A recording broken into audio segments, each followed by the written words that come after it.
Hi, ഞാൻ doctor റിസ. ഇന്ന് സംസാരിക്കുന്നത് പലരും ചോദിക്കുന്ന ഒരു കാര്യമാണ്, പല്ല് ക്ലീൻ ചെയ്യുന്നതിലൂടെ പല്ലിൻ്റെ നിറം കൂട്ടാൻ സാധിക്കുമോ എന്നുള്ളത്.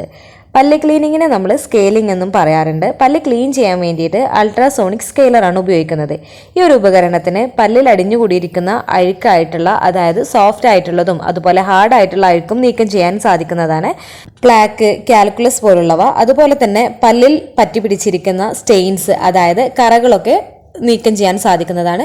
പല്ലിൽ കറകൾ കൂടുതലായിട്ടും കാണുന്നത് സ്ഥിരമായിട്ട് കാപ്പിയും ചായയും കുടിക്കുന്നവരിലും ആയുർവേദ മെഡിസിൻസ് ഒക്കെ കഴിക്കുന്നവരിലായിരിക്കും ഈ സ്റ്റെയിൻസ് കൂടുതലായിട്ട് കാണാറുള്ളത്.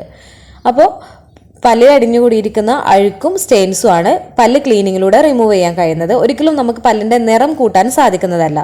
പല്ല് വെളുപ്പിക്കാനായിട്ട് കെമിക്കൽ ട്രീറ്റ്മെന്റിലൂടെ മാത്രമേ സാധിക്കുകയുള്ളൂ. ഈ ഒരു പ്രൊസീജിയറിനെ നമ്മൾ ബ്ലീച്ചിങ് എന്നാണ് പറയുന്നത്. അതുപോലെ ടൂത്ത് വൈറ്റനിങ് എന്നും പറയാറുണ്ട്. ഈ ഒരു പ്രൊസീജിയർ 2 മെത്തേഡാണ് ഉള്ളത്. ഇൻ ഓഫീസ് ബ്ലീച്ചിങ്ങും ഹോം ബ്ലീച്ചിങ്ങും. നമുക്ക് വീട്ടിൽ നിന്നും ചെയ്യാം, അതുപോലെ തന്നെ ഡെന്റിസ്റ്റിന്റെ അടുത്ത് പോയിട്ട് ഡെന്റിസ്റ്റും ചെയ്യുന്ന തരത്തിലുള്ള 2 തരത്തിലുള്ള ബ്ലീച്ചിങ് ആണുള്ളത്. പല്ല് വെളുപ്പിക്കുന്ന പ്രൊസീജിയർ ആയിട്ടുള്ള ബ്ലീച്ചിങ് എല്ലാവരിലും ചെയ്യാൻ പറ്റുന്നതല്ല.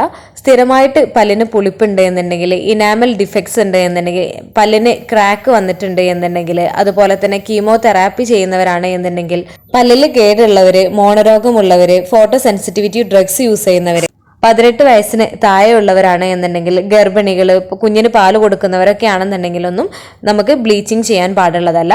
അതുകൊണ്ട് ഒരു ഡെന്റിസ്റ്റിനെ കണ്ടതിന് ശേഷം മാത്രം നിങ്ങൾ ബ്ലീച്ചിങ് നിങ്ങൾക്ക് പറ്റുന്നതാണോ ഇല്ലയോ എന്ന് ഉറപ്പുവരുത്തേണ്ടതാണ്. പല്ലിന്റെ നിറം കൂട്ടാൻ ആഗ്രഹിക്കുന്നവരാണെങ്കിൽ ബ്ലീച്ചിങ് പ്രൊസീജിയർ ആണ് ചെയ്യേണ്ടത്. ഇത് കുറച്ച് കോസ്റ്റ്ലിയാണ്.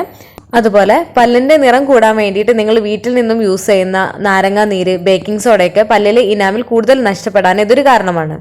ഈ ഒരു വീഡിയോ നിങ്ങൾക്ക് യൂസ്ഫുൾ ആയിട്ടുണ്ടെങ്കിൽ മറ്റുള്ളവർക്കും കൂടെ ഷെയർ ചെയ്ത് കൊടുക്കുക. എന്തെങ്കിലും